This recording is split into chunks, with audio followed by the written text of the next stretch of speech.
Droitwich Spa's coat of arms proclaims Sal sapit omnia. Salt flavours all.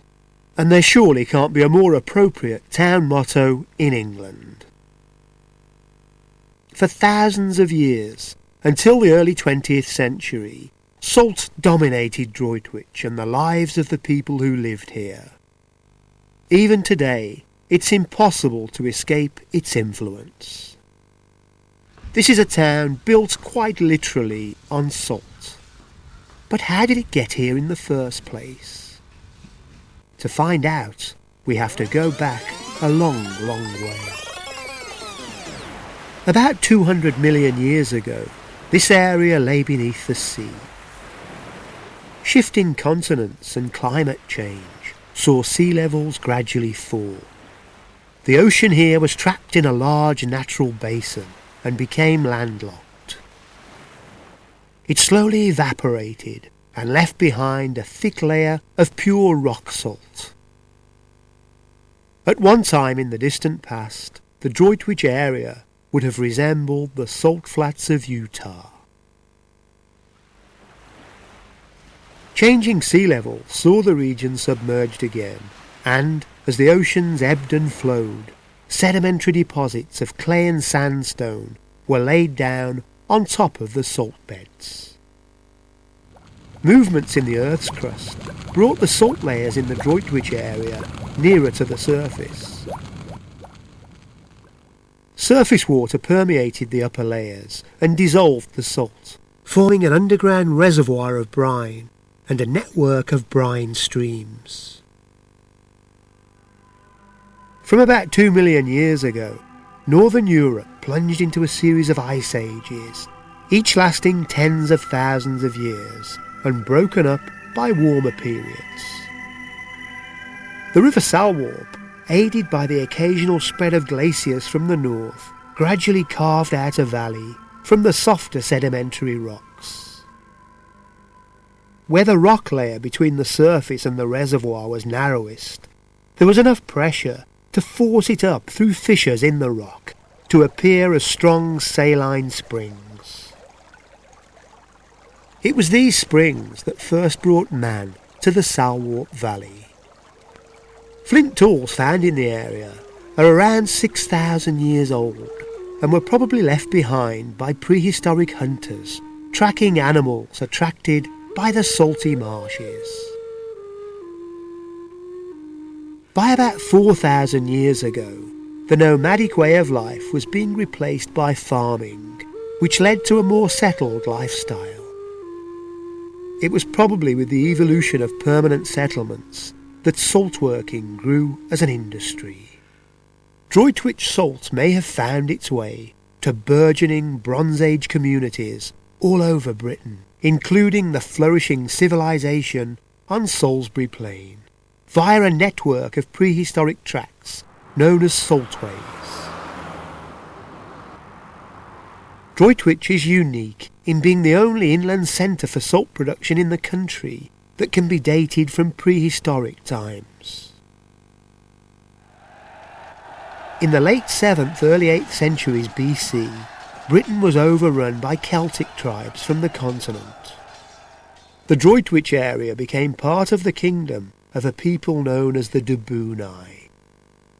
It was under them that salt production became a well-organised operation.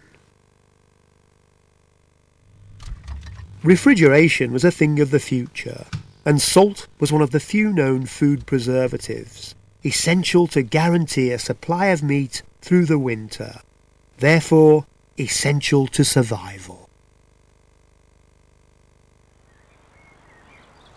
Droitwich brine contains 2.5 pounds of salt per gallon, 10 times more than the oceans and more even than the Dead Sea. It's also extremely pure and requires little processing to make it edible, and, to cap it all, it gushed forth profusely from the earth. Brine was collected from springs and poured into holes in the ground, made watertight by lining them with clay. Each of these pits held as much as 3,000 gallons, enough to produce over 4 tons of salt. It was then boiled on a hearth to evaporate the water from the salt, which was packed into coarse, locally made pottery, called briquetage, for distribution. Fragments of these pots have been found over a wide area, indicating an extensive trade network. Droitwich was probably little more than an industrial site, with salt production still carried out by the indigenous people, as it had been for centuries.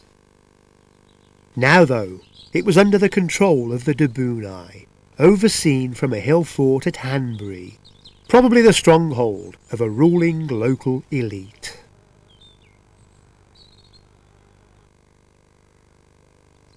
The people who lived on this site grew wealthy on the produce of the brine springs, as 2 rare and valuable gold coins found here indicate. But their nest egg was wrested from their control after the Roman invasion of Britain in 43 AD. They also recognised the importance of salt, to the extent that it often made up part of a soldier's wages, the salarium as it was known, from which we derive the word salary. Droitwich was well established as the main salt production centre in the country, and a major prize. The Romans built a fort on Dodder Hill, which occupied a strong position overlooking the marshy valley and a natural fording place of the Salwarp. It was also well placed to guard the valuable salt works below. Under the Romans, this area became known as Salinae, quite simply the place of salt. By about 100 AD, with the local tribes under control, the fort was abandoned, and control of salt production seems to have passed to the inhabitants of a large villa at Bays Meadow. This would have been the home of either a wealthy state official or an entrepreneur who leased the brine pits. Pottery found on the site indicates that the people who lived here were of high social standing, and the villa itself was as luxurious as any in Roman Britain, a reflection of the wealth generated by salt. Roman engineers had improved the old saltways, and an industrial village occupied the junction of 2 main roads, Queen Street and Hanbury Street. This was where the salt workers lived, in conditions far removed from the opulence of the Roman villa. A large cemetery occupied part of what is now Vines Park, and excavations uncovered a number of skeletons. Examination of one revealed that he was in a poor state of health. He had severe gum disease, facial sores, and a scalp condition that resulted in bald patches. This may be the face of an ancient salt worker, perhaps a member of the Dubuni tribe, forced into slavery. Early in the 5th century, after nearly 400 years of occupation, Roman troops were withdrawn from Britain. Marauding Anglo-Saxon tribes from across the North Sea were quick to fill the vacuum. They gradually pushed the British west and eventually into the Celtic fringe of Cornwall and Wales. By the 7th century, the Droitwich salt reserves were under the control of the powerful Saxon kings of Mercia. Salinae, under the Saxons, became known as Witch. The word witch indicated an important trading centre. Shortly after the Mercians converted to Christianity, a minster church was built of wood on the site of the old Roman fort, overlooking the salt works. This was the first church in the area, and from here, priests went out to spread the word to local communities. The church was later rebuilt in stone, and is now one of Droitwich's best-known landmarks, although it has never actually been in Droitwich. A large number of charters make grants of salt rights to powerful nobles or churchmen. A major beneficiary was the Abbot of Evesham, who received a substantial income from his share of salt. As well as being a money spinner, the witch brine springs were considered something of a marvel by the Anglo-Saxons. In 800 AD, the monk Nennius referred to them as one of the wonders of Britain. He wrote, "The wells of salt are not near the sea, but spring from the earth." Control of these marvels contributed to Mercia becoming the most powerful of the Anglo-Saxon kingdoms. Mercian interest in the region is clear from the establishment of a royal palace at Wychbold. The Upwich brine springs were actually in the manor of Wychbold. The royal court met here several times during the 8th and 9th centuries.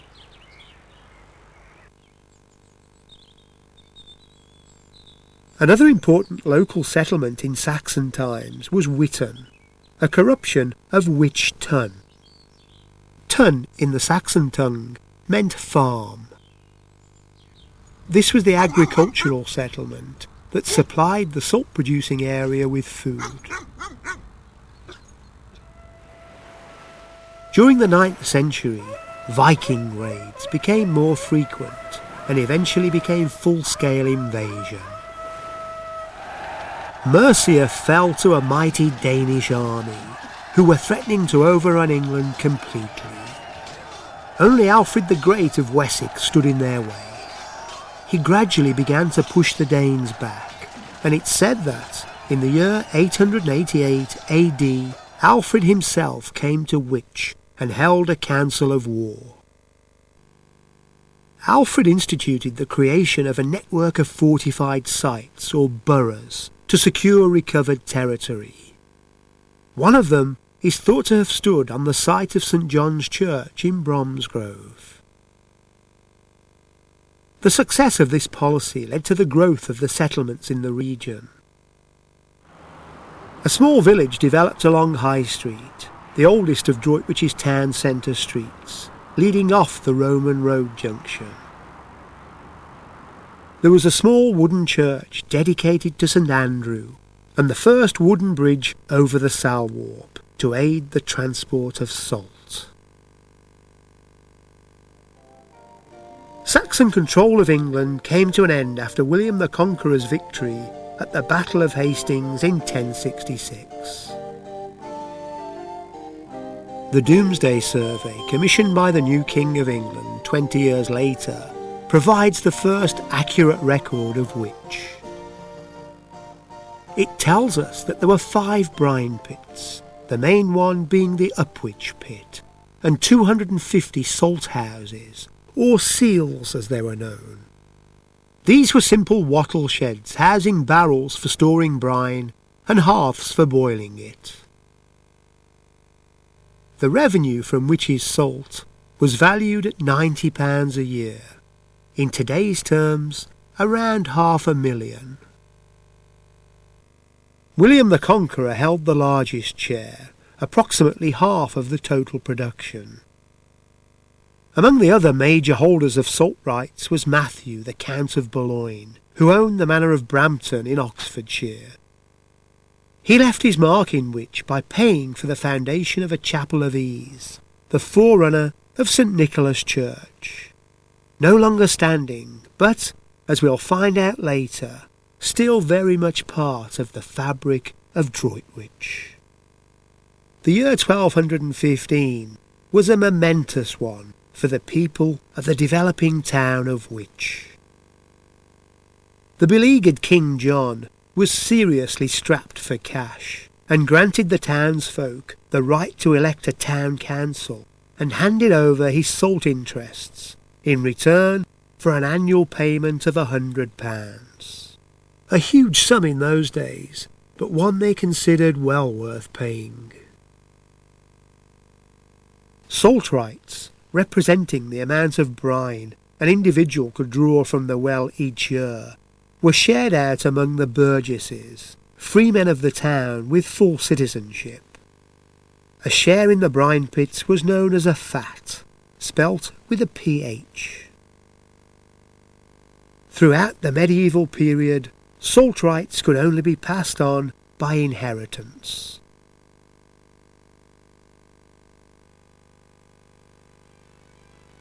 Brine was drawn from the pits in the common bucket, then distributed among the salt producers. To raise the £100 a year for the king, town officials collected salt dues, according to the amount of brine used by each person. Brine was measured by the vat, and salt by the mit, which was equivalent to a pack-horse load. The corporate affairs of which were conducted from the Exchequer House, built on the triangle at the junction of High Street, Friar Street and St Andrew's Street. It was here that the town's monopoly of the salt industry was organised. Production and marketing were highly regulated by the burgesses, who jealously guarded their lucrative leases and dominated the industry for centuries. The salt-making season was limited to June until December, either to restrict the supply of salt on the market and therefore keep prices high, or to devote the rest of the year to gathering and preparing the wood supply that was essential to production, or both. At the start of the season, the town council met at the Exchequer to appoint the officials who would oversee that year's production. Salt dominated the lives of everyone in Wych. Imagine the horror, therefore, when the flow of brine into the Upwich pit dried up. Enter one of the town's most celebrated sons. Richard de la Wych was born in 1197 in a timbered house known as the Manor of Wych that stood on part of the site of the Raven Hotel. He was baptised in St Andrews and eventually left his hometown to study at Oxford. By 1247, he'd risen through the church ranks to become Bishop of Chichester. Shortly after, he returned to Wych to find great distress brought on by the failure of the great Upwich pit. Richard blessed the well, and miraculously, the spring began to flow again. In fact, before his blessing, he'd ordered that the pit be cleaned out, as it had simply become clogged up. But, as far as the townsfolk were concerned, this was nothing short of a miracle that has never been forgotten. Richard died in 1253, and a few years later the Pope declared him a saint. For centuries after, on St Richard's Day, the Upwich brine well was decorated and a festival of singing and dancing held to commemorate the blessing. By 1264, the well had deteriorated again, and there was no St Richard around to help. The townsfolk took matters into their own hands to sort the situation out once and for all. They dug a deep hole around the spring and replaced the old well with a new one, built of substantial oak timbers. A ladder was attached to the inside for regular inspection and cleaning. This structure served the town for centuries and contributed greatly to its wealth. In the early 13th century, new building plots were laid out in Friar Street, which developed as a wealthy residential area.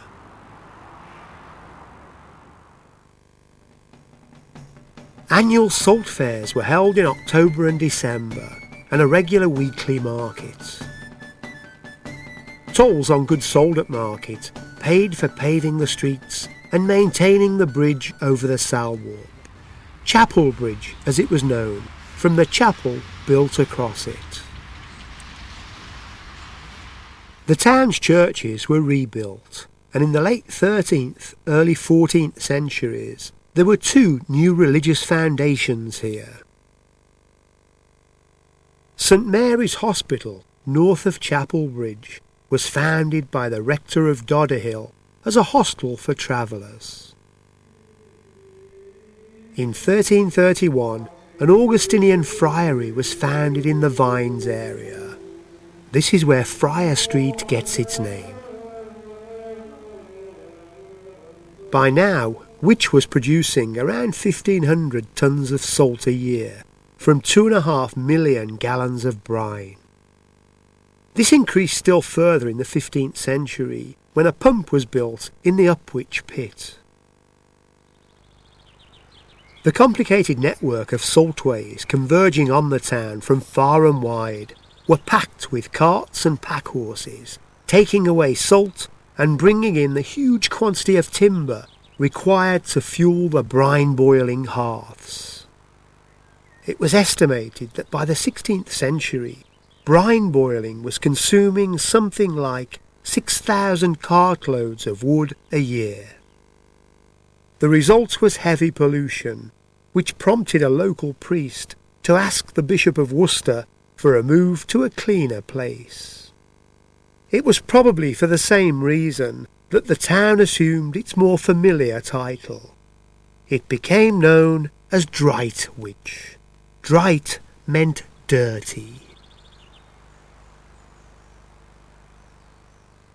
Another local man who had cause to leave his hometown was Edward Winslow, although he had rather different reasons. He was born to Edward and Magdalene Winslow on the 18th of October 1595 and baptised in St Peter's Church. His early education was at King's School in Worcester, and afterwards he went into salt making. He became involved in the new religious Puritanism that was sweeping Europe. In England, Puritans were persecuted, and many fled to the more tolerant attitudes in Holland. Among them was Edward Winslow, who, we're told, in 1617 left his salt boiling in Droitwich. The Pilgrims, as they became known, had no desire to adopt the language and customs of the Dutch, nor could they return to England. In 1620, they took the momentous decision to sail to America, where they could worship as they pleased and still be Englishmen. So it was that Edward Winslow found himself aboard the Mayflower, bound for the New World. In December 1620, the party landed at Cape Cod and established the colony of New Plymouth. In the following years, Winslow was pre-eminent among the early settlers. A copy of a portrait of Edward Winslow hangs in the council office in St Richard's House. The original hangs in the Pilgrim Hall, Plymouth, Massachusetts. This was the only contemporary portrait of one of the original Pilgrim Fathers, a fitting reminder of the Droitwich man who pioneered a brave new world. While Edward Winslow and his group were peacefully establishing their model Puritan state in America, events in England were unfolding that would see their ideals adopted here at the point of a sword. In 1642, friction between Charles I and Parliament, largely instigated by religious nonconformists like Oliver Cromwell, boiled over into civil war. It's said that in 1645, at the height of the conflict, the king stayed for 3 days at the Manor of Witch, a large Elizabethan mansion built after the original house had burnt down. Later in the war, Droitwich was occupied by the forces of Parliament, who were billeted in the town's churches. The mainly Puritan parliamentarian troops had no respect for such establishments, and by the end of the Civil War, St. Nicholas Church was in ruins.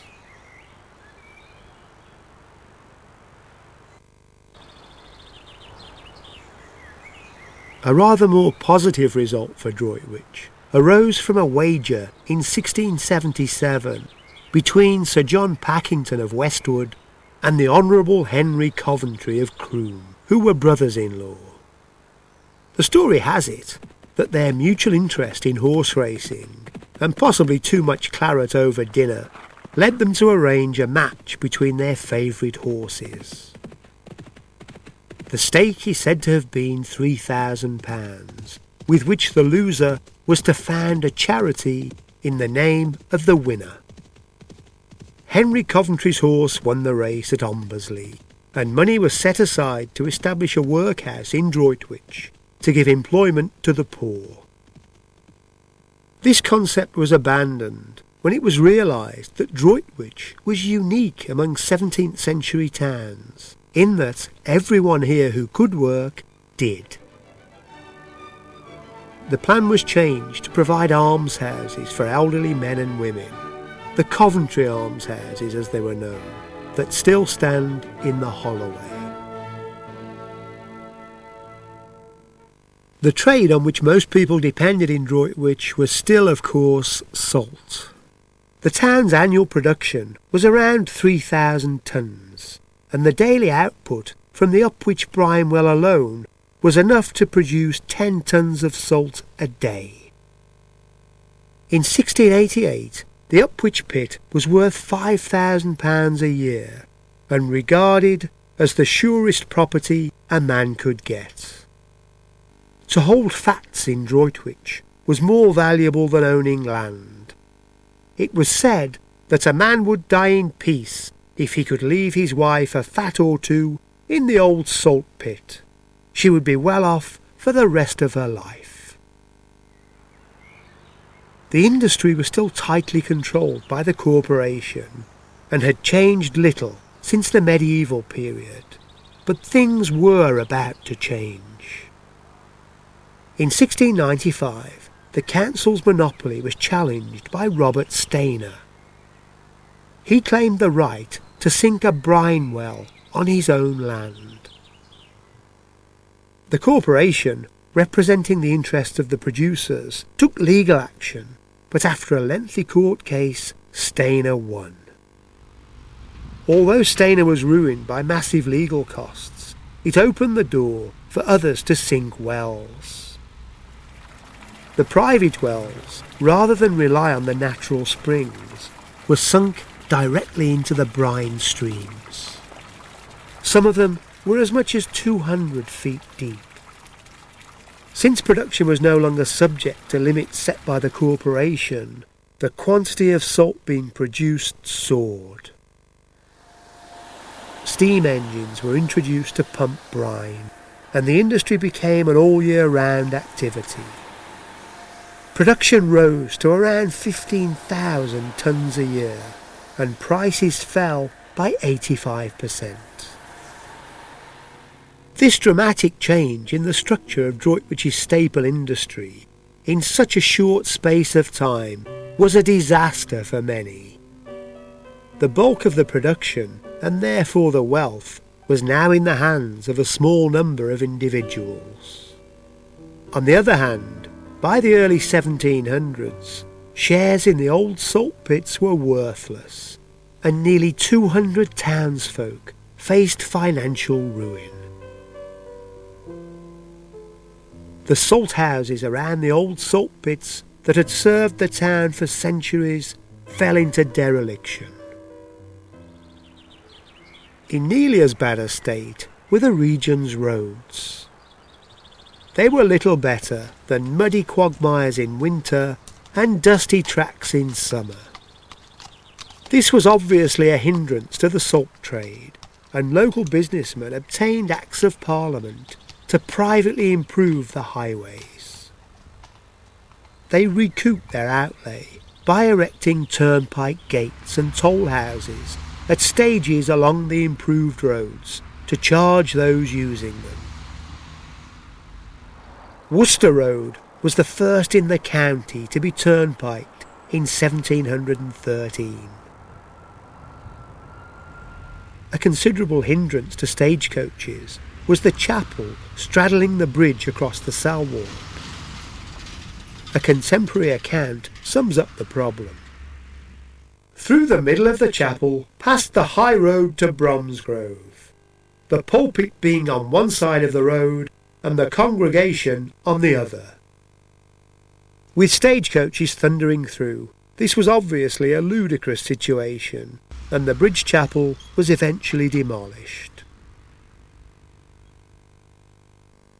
One by one the other main roads into Droitwich were turnpiked, and a number of the town's inns were enlarged to provide extra accommodation for stagecoach travellers and stabling for horses. There were plenty of them to choose from. At one time, there were more pubs per head of population in Droitwich than anywhere in Worcestershire, one for every 100 inhabitants. One of the town's inns acquired some rather curious architecture establishment. If you think a bit of the old Cock Inn looks distinctly ecclesiastical, you're absolutely right. This 14th century window was rescued from the ruined St. Nicholas Church and incorporated into the inn. The strange carving above the door is sometimes claimed to represent the infamous Judge Jeffreys, the hanging judge. In fact, it's almost certainly another relic from St. Nicholas Church, a representation of the devil. In 1768, work began on redeveloping the old Upwich salt-producing area. Despite the improvements brought about by turnpiking, the ancient saltways were inadequate to transport the vast amounts of salt now being made. The Droitwich salt producers commissioned canal pioneer James Brindley to build a waterborne link direct to the River Severn. The Droitwich Barge Canal opened in 1771 and allowed 7 trows to reach the town. The witch barges, as they were known locally, each carried 60 to 70 tons and became a common sight queuing at the busy wharfs. The barge canal was an immediate commercial success, and soon large factories sprang up alongside it. Brine was pumped directly into the factories, and the finished product loaded straight onto the boats for shipment.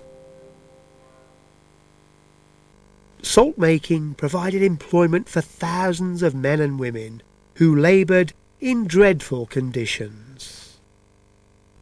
Husbands, wives and children, as soon as they were old enough, toiled in the factories as output now took place day and night and all year round.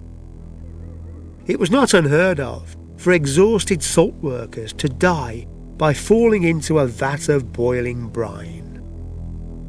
Workers often worked semi-naked in the hot, choking atmosphere of the sweatshops. The salt aggravated sores on the body. The reaction of it on broken skin ate into the flesh and eventually down to the bone. This was known as a brine hole and was dreaded like the plague by the salters.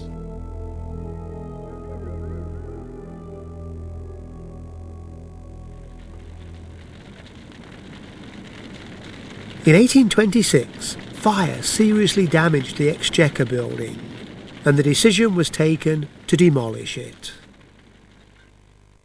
Some of the 16th century stained glass from the Exchequer was moved to the Elizabethan Manor House, where it can still be seen in the Raven Hotel. The Exchequer was replaced by the Town Hall on the corner of Friar Street and St Andrew's Street. The ground floor of the new building was originally open and used for the weekly market. Meanwhile, there were more changes taking place in the salt industry. Cutting of the Birmingham and Worcester Canal in 1812 had revealed large brine reserves at Stoke Prior, and rival salt works were built on both sides of the canal. In 1854, to help the Droitwich factories compete with the Stoke Prior works, a new canal was cut linking the Barge Canal with the Birmingham Worcester at Hanbury Wharf. This was the last canal built in England. But despite measures like this, there were simply too many competing salt producers in and around Droitwich, and they were all struggling. It was time for the man who would almost single-handedly transform Droitwich to enter the fray. John Corbett was born in 1817 in Brierley Hill. He left school aged 11 and worked in his father's canal boat business, eventually becoming a partner. They sold the business when railways threatened the viability of the canals, and Corbett turned his attention to the salt trade. He'd identified methods of improving production and distribution, and in 1854 started the process of acquiring the works on both sides of the Worcester to Birmingham Canal at Stoke Prior. Under his careful guidance, this became the largest salt works in Europe, incorporating the latest technology. His own fleet of 50 canal boats carried his salt away to the Severn at Worcester, and 5 miles of railway track and tramway delivered coal direct to his furnaces and boilers. Gradually, Corbett brought up rival salt works in Droitwich to dominate the trade and become one of the richest industrialists in the country. But, as well as being a shrewd businessman, the man hailed as the Salt King had a social conscience. He was determined to improve the lives of the salt workers, who lived in slums and received no education. He provided new homes, a school and medical care, and increased wages so that, for the first time ever, wives didn't need to work. Among his other numerous philanthropic works were these almshouses at Wychbold, the Corbett Hospital in Stourbridge, and he was a major contributor to Bromsgrove Cottage Hospital. In 1874, John Corbett became MP for Droitwich. The man he deposed was Sir John Packington of Westwood House, who had represented the town in Parliament for a marathon 37 years. Victory for Corbett was all the more sweet because of a long-running, often acrimonious feud between the two men. There were several points of contention. Corbett was a Liberal, while Packington was one of the old school who decried this democratic nonsense. Their backgrounds couldn't have been further removed. Corbett was a black country lad who'd made his own money. Packington was from the landed gentry with inherited wealth. Corbett had originally promised not to stand for election against the Conservative Packington, but in 1868 reneged on the pledge and finally won the seat. Sir John never forgave him. John Packington refused to receive Corbett at Westwood House because he was working class, and rubbed salt in the wounds by inviting Corbett's wife Anna because she was from a different background.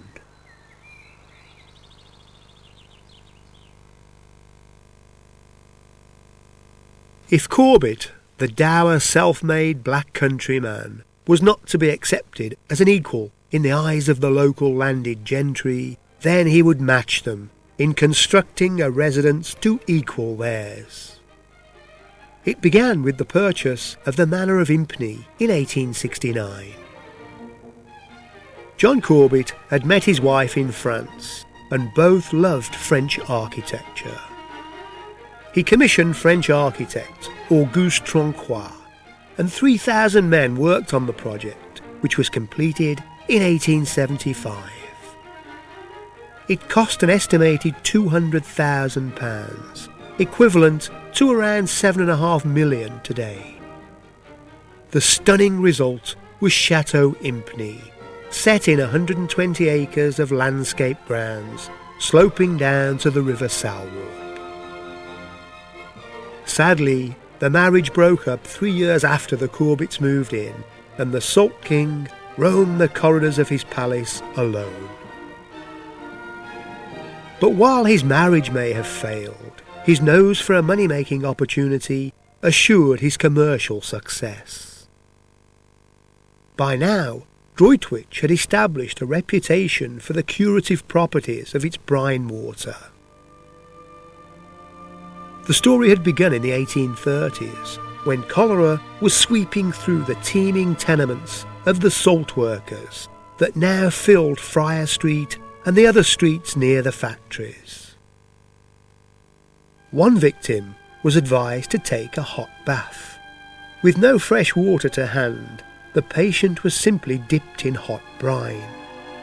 His remarkable recovery led to doctors repeating the treatment, with similar results.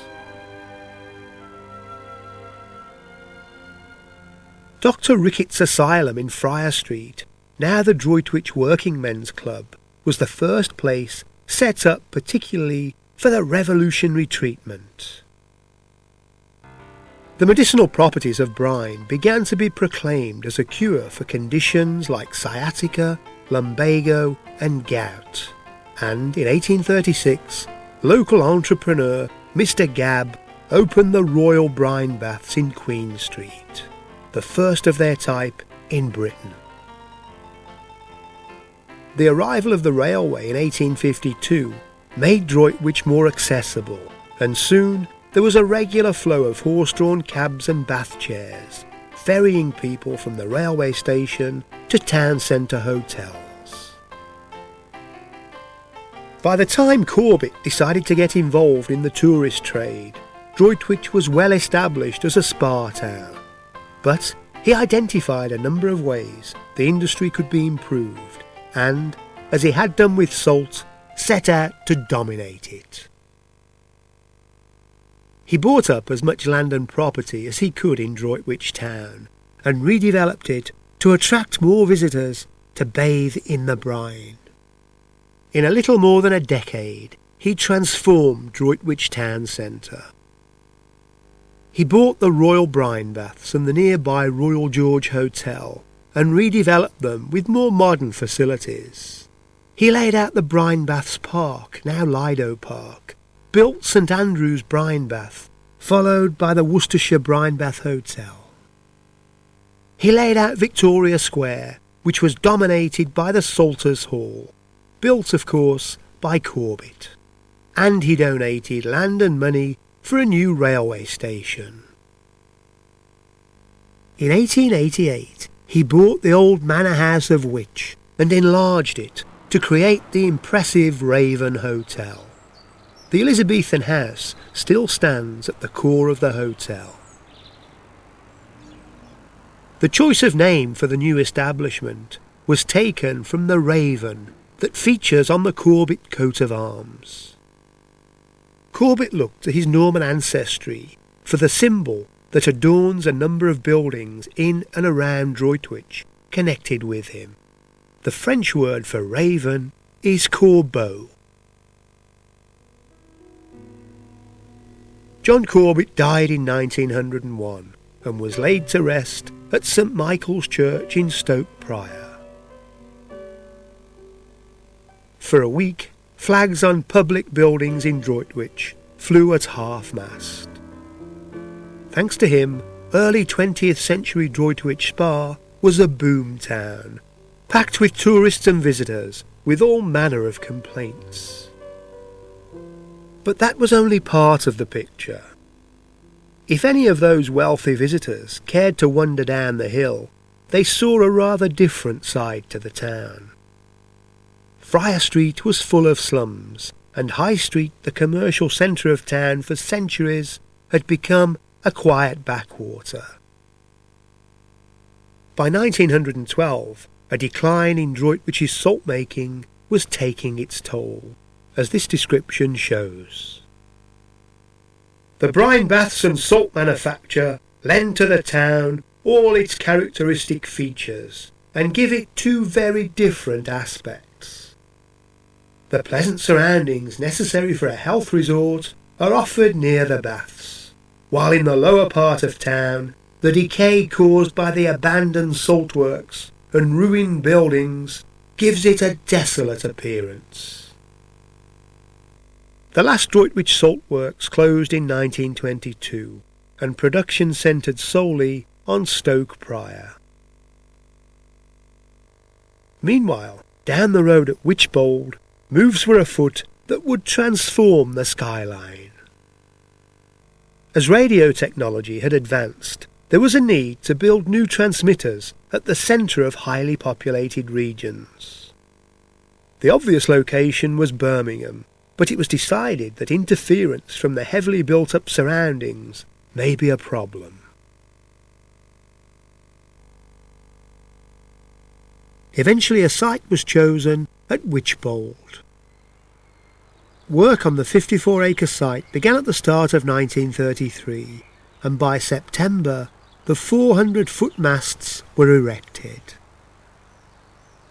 This was to become Britain's highest-powered transmitting station, and Droitwich had its place alongside far-flung places like Paris, Oslo, Warsaw, Luxembourg and Moscow on the dials of the state-of-the-art wooden wireless sets. During the war, the Wychbold long-wave transmitter became the overseas service department of the BBC and broadcast multilingual messages to occupied countries across Europe. It also played a part in the defence of Britain by jamming raiding enemy aircraft communications. When peace resumed, the Midland Home Service was transmitted from here on medium wave and the light programme on long wave. The transmitters still carry long wave Radio 4 to most of Britain, BBC World Service to Western Europe, and medium wave talk radio and Virgin 1215 nationally. So, the name of Droitwich has long since disappeared from the radio dial, but it's still being heard loud and clear. In 1937, the Stoke Prior Salt Works were taken over by ICI to convert production to the war effort, but in 1941, much of the works was destroyed by German bombers. After the war, ICI built a modern vacuum plant and gradually demolished the old salt works, including the big chimney, which had stood since 1860. By now, the derelict factories in Droitwich town had also been cleared, and Vines Park started to be laid out. So, the industry that had linked Celts, Romans, Saxons, Normans, Victorians and Edwardians over more than 2,000 years was finally dead. But it was to return to haunt the town from the grave. The extraction of huge quantities of brine to make salt had left the ground unstable, and as the 20th century progressed, alarming movements began to affect many old buildings in Droitwich. The tower of St Andrew's Church once stood considerably higher, but the top was removed in 1928 because subsidence had made it unsafe. Since then, the buildings along High Street, many of which were level within living memory, have slipped to all sorts of crazy angles. Fortunately, the ending of brine pumping at Stoke Prior has reduced the risk of further subsidence. Other physical changes in Droitwich in the later 20th century were rather more planned. In the 1970s, many medieval buildings and lanes were cleared to make way for the Saltway and the new shopping precinct. The 70s also brought the end of another era for Droitwich. After World War II, the town's popularity as a spa resort had declined, and St Andrew's brine baths closed in 1975. Despite a great deal of local opposition, they were demolished in 1978, although the facade was retained and became the frontage of St Richard's House, now council offices and the town's heritage centre. After a 7-year gap, in 1985, the spa tradition was revived when modern brine baths attached to Droitwich Private Hospital were opened.